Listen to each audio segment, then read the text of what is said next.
साथियों, आप सभी का स्वागत है डेली करंट अफेयर की सीरीज में। और आज हम लोग 8 फरवरी 2022 के महत्वपूर्ण 10 करंट अफेयर की सीरीज लेकर आए हैं, जो आपके लिए शिक्षक भर्ती परीक्षा अर्थात सुपर टेट स्पेशल करंट और विविध के साथ होगा। इन 10 प्रश्नों की संपूर्ण विस्तृत व्याख्या होगी, जो हिंदी और इंग्लिश दो महत्वपूर्ण भाषाओं में होंगे। और अगर आप शिक्षक भर्ती परीक्षा के अलावा अन्य भर्ती परीक्षाओं की तैयारी कर रहे हैं, जैसे वनडे एग्जाम में UP police, UP triple SC, UP PCS और शिक्षक भर्ती परीक्षा के साथ साथ अन्य सभी महत्वपूर्ण वनडे एग्जाम के लिए ये सबसे ज़्यादा महत्वपूर्ण है। ये सभी क्लास जौनपुर जनपद के सिराज हिंद साहब सभी के लिए निःशुल्क देश हित में राष्ट्र हित में चल रही है। इस क्लास से खत्म होने के बाद इसकी जो पीडीएफ है करंट की और विविध की, ये आप सभी को टेलीग्राम पर मिल जाएगी। चलिए चलते हैं फटाफट आज के प्रश्न बैंक की तरफ।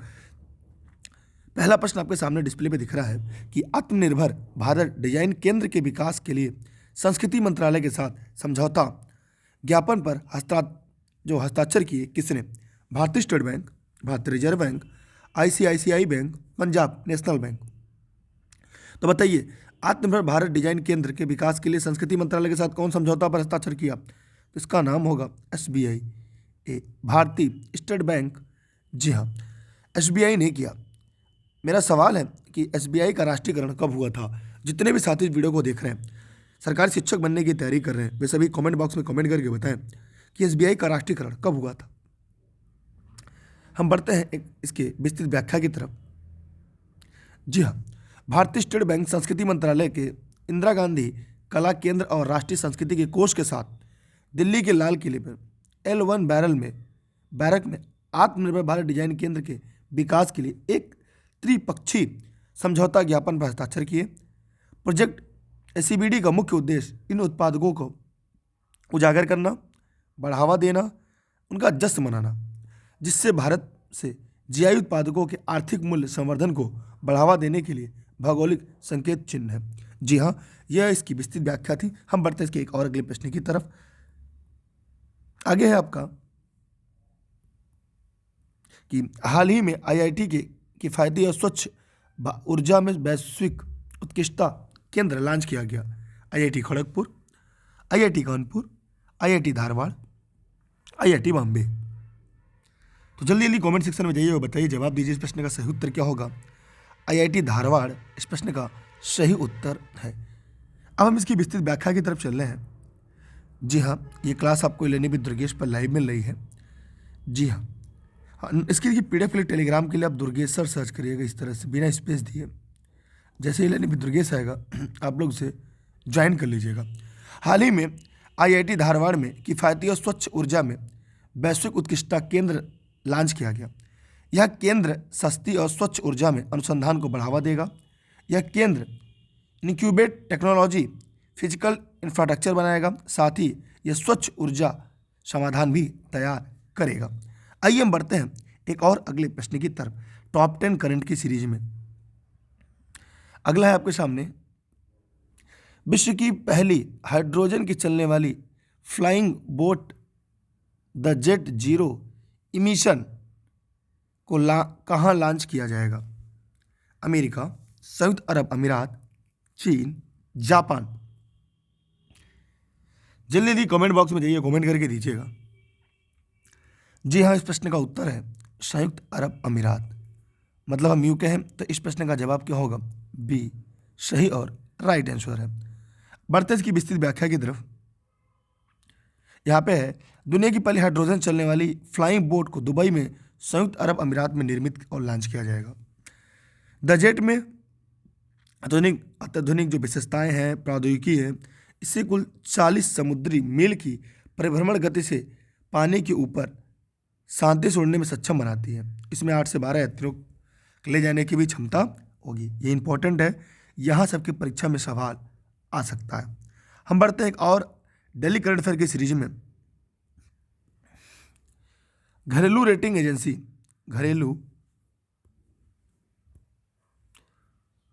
एजेंसी क्रिसिल रिपोर्ट के अनुसार वित्त वर्ष 2023 में भारतीय की जीडीपी कितने प्रतिशत बढ़ने का अनुमान है?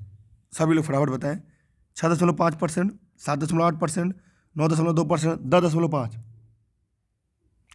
जी हाँ, इस प्रश्न का उत्तर होगा 7.8%।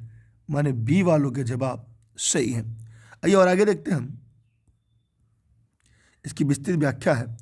घरेलू रेटिंग एजेंसी क्रिसिल ने आर्थिक सर्वेक्षण अनुमानित 8.5% की तुलना में वित्त वर्ष 2023 वास्तविक सकल घरेलू उत्पाद अर्थात जीडीपी की वृद्धि दर 7.8% रहने का अनुमान लगाया है। वित्त वर्ष 2023 में विकास दर 7.8% रहने का अनुमान, जो 2022 में 9.2% थी, रहने का अनुमान थी, मतलब 23 में बढ़ जाएगी ना, नहीं कम हो जाएगी। ठीक है, हम चलते हैं और आगे अगले प्रश्न की तरफ।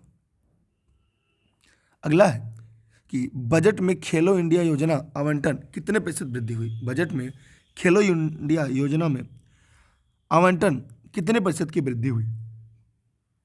5%, 27%, 32%, 48%।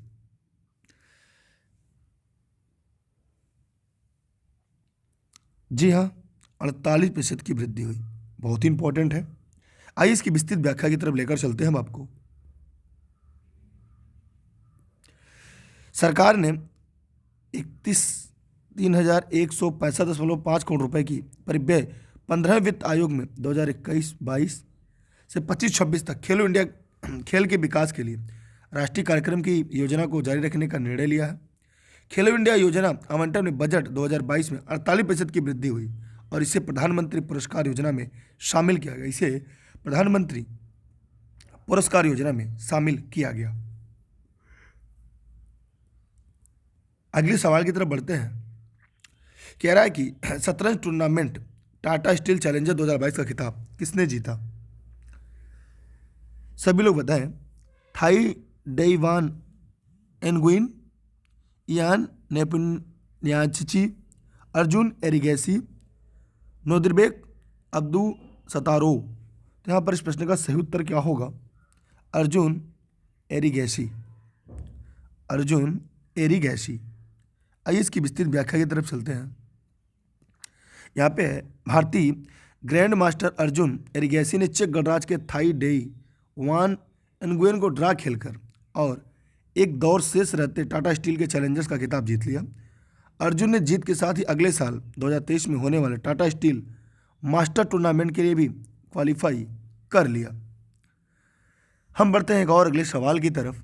आप लोग वीडियो को फटाफट शेयर कर दीजिएगा। डेली करंट अफेयर की सीरीज है। रात 9:30 बजे विविध की भी सीरीज मिल रही है आप सभी को। साथ ही आप घर बैठे ई लर्निंग विद दुर्गेश के सभी नोट्स प्राप्त कर सकते हैं। जी हाँ, ई लर्निंग विद दुर्गेश का ऐप डाउनलोड करिएगा। सभी क्रमवार पीडीएफ आपको एक ही जगह मिल जाएगी। एनएसओ फर्स्ट रिवाइल्ड जीडीपी अनुमान वित्तीय वर्ष 2021 भारतीय अर्थव्यवस्था में कितने प्रतिशत की गिरावट आई। 1.9, 2.7, 6.6, 9.9। यहाँ पर होगा 6.6% की, माने सी वालों के जवाब सही है। हम बढ़ते हैं एक और अगले प्रश्न की तरफ। इसकी विस्तृत व्याख्या पहले। राष्ट्रीय सांख्यिकी कार्यालय सांख्यिकी और कार्यक्रम कार्यान्वयन मंत्रालय ने वित्तीय वर्ष 2020-21 के लिए राष्ट्रीय आय, उपभोग आय, व्यय, बचत, पूंजी निर्माण पहला संशोधित अनुमान जारी किया। राष्ट्रीय सांख्यिकी कार्यालय ने हाल ही में वित्तीय वर्ष 2021 के लिए पहला संशोधित जीडीपी अनुमान भी जारी किया। ठीक है, हम बढ़ते हैं इसके एक और अगले सवाल की तरफ। मराठी एवं हिंदी फिल्मों के किस प्रसिद्ध अभिनेता का 93 वर्ष की उम्र में निधन हो गया। सलीम खान, रमेश देव, अली अकबर, सलीम कुमार। जी हाँ, रमेश देव इस प्रश्न का सही जवाब है। आइए इसकी विस्तृत व्याख्या की तरफ चलते हैं। रमेश देव का मुंबई के एक अस्पताल में दिल का दौरा पड़ने से निधन हो गया। रमेश देव की उम्र 93 साल थी। अपने व्यापक करियर हिंदी और मराठी फिल्मों में अभिनय किया। उन्होंने 1962 की फिल्म आरती में एक खलनायक की भूमिका निभाकर फिल्म इंडस्ट्री में अपनी यात्रा की शुरुआत की थी। हम बढ़ते हैं आज के अगले सवाल की तरफ। प्रश्न नंबर 9 कह रहा है कि विश्व इस्पात संगठन द्वारा जारी की गई रिपोर्ट के अनुसार विश्व में इस्पात का सबसे बड़ा उत्पादक देश कौन सा बना। सभी लोग फटाफट कमेंट करिएगा और दिए गए प्रश्न का जवाब दीजिएगा। अमेरिका, रूस, जापान, चीन। तो इस प्रश्न का जो सही उत्तर होगा वह है आपका चीन। चीन की राजधानी क्या होगी? कमेंट करके सभी लोग जवाब दीजिएगा। हाँ, कमेंट बॉक्स में जाइए, कमेंट करके बताइए। अगला इसमें व्याख्या है। विश्व इस्पात संगठन के द्वारा जारी की गई रिपोर्ट के अनुसार चीन विश्व में इस्पात का सबसे बड़ा उत्पादक देश बना। 2021 में यह 1032.8 मिलियन स्टील का उत्पादन किया। इतने एमटी का इन्होंने क्या किया? उत्पादन किया। 2021 में चीन के उत्पादन में 3% गिरावट आई। विश्व इस्पात संगठन द्वारा जारी की रिपोर्ट के अनुसार भारत विश्व में इस्पात का दूसरा सबसे बड़ा उत्पादक देश बना। यह लाइन आपके लिए इंपॉर्टेंट है, हो सके तो आप इसकी स्क्रीनशॉट अपने पास जरूर सुरक्षित रख लीजिएगा या लाइक कर दीजिएगा। आप लोगों ने शेयर किया नहीं? यह आज का आखिरी सवाल है। हाल ही में अमिताभ दयाल का निधन हो गया, वे क्या थे? देखिए, इसकी पीडीएफ आपको टेलीग्राम पर मिल जाएगी। अभी अगर टेलीग्राम नहीं इंस्टॉल किया होगा, टेलीग्राम दुर्गेश सर सर्च करके ई लर्निंग विद दुर्गेश पे जुड़िएगा। यहाँ पे क्या होगा? इसका पत्रकार, अभिनेता, फिल्म निर्माता, पेंटर, नेता क्या थे?